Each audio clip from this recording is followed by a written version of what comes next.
Okay, let's unpack this.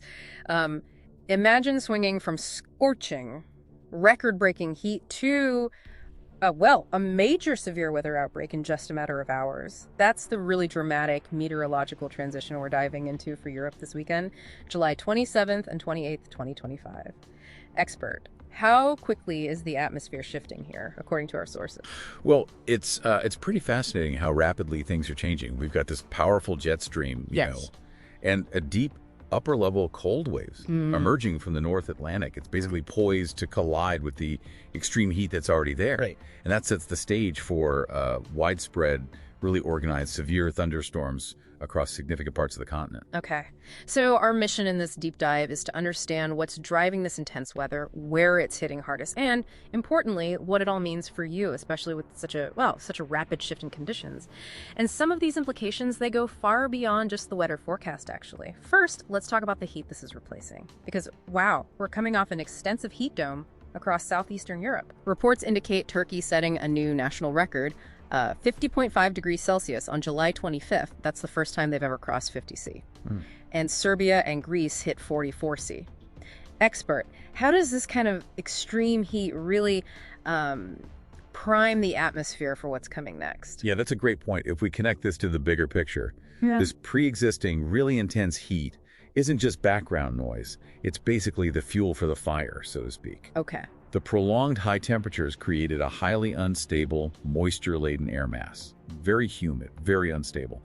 So when the incoming cold air from that upper trough interacts with this, it essentially supercharges the potential for explosive thunderstorm development. Like adding cold air over warm, moist air. Exactly.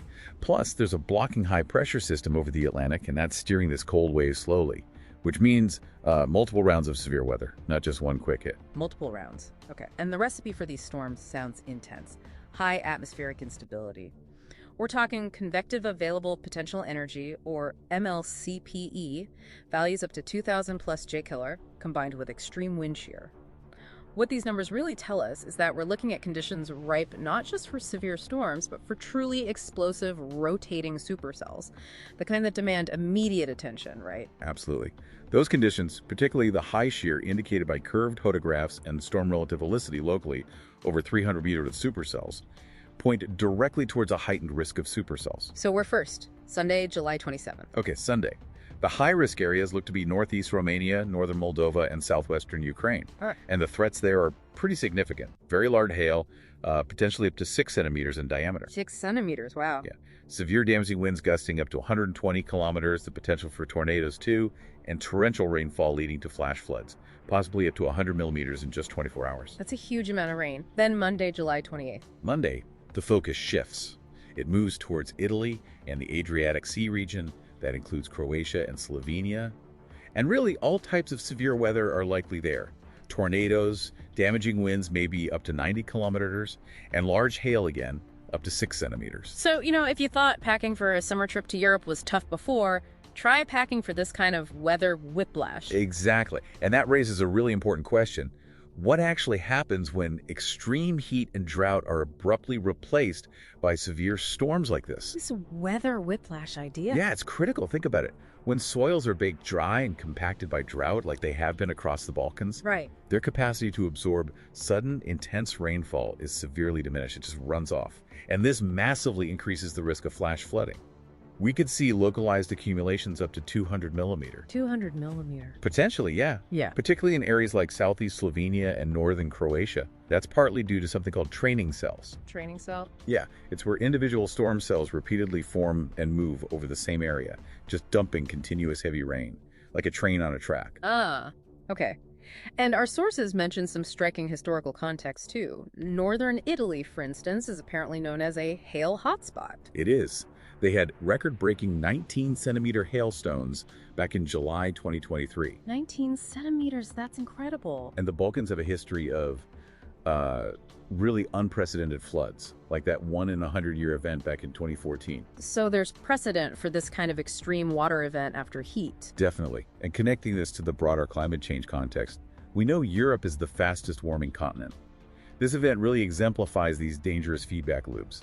A heat wave worsens wildfire risk, right? Yeah. And the resulting dry, compacted soil from the heat and drought then drastically increases the risk of flash floods when the heavy rain finally falls. It's a compounding effect. Heat, drought, fire risk, then flood risk. And there's even a very specific and honestly quite concerning secondary hazard mentioned for the Balkans. Yes, that's right. The potential for these floodwaters to disturb and actually wash away unexploded landmines from the 1990s conflicts. Wow. It poses a really severe long-term risk well after the floodwaters recede. Okay, so summing this up, what does this all mean for you listening? This deep dive reveals a critical meteorological transition, high-impact severe weather across Europe, and it really underscores the increasing frequency and intensity of these extreme weather phenomena, which seems directly linked to climate change. It absolutely highlights the compounding nature of climate hazards. Heat, drought, fire, then flood. One thing leading to another. And it raises a really important question. How do regions adapt to such rapid, intense shifts? What does this mean for our preparedness strategies moving forward? Good question. And practically, if you find yourself in an affected area, remember the basics of flood safety. Turn around, don't drown. Simple but vital. For tornado risks, get to the lowest, innermost room of a sturdy building. If you caught outdoors, lie flat in a ditch, away from potential flying debris. And after all the severe weather passes, there is some relief expected. A significant temperature drop is forecast for Central Europe and the Balkans. Temperatures could fall maybe 4 to 8 degrees Celsius below normal heading into early August. So a much-needed refreshment after that extreme heat. A dramatic end to the heat, definitely, but also a stark reminder of our changing climate. It leaves us with a critical question, doesn't it? How do we adapt, not just to the extremes, but to the rapid swings between them? Something for all of us to chew on as the temperatures finally drop.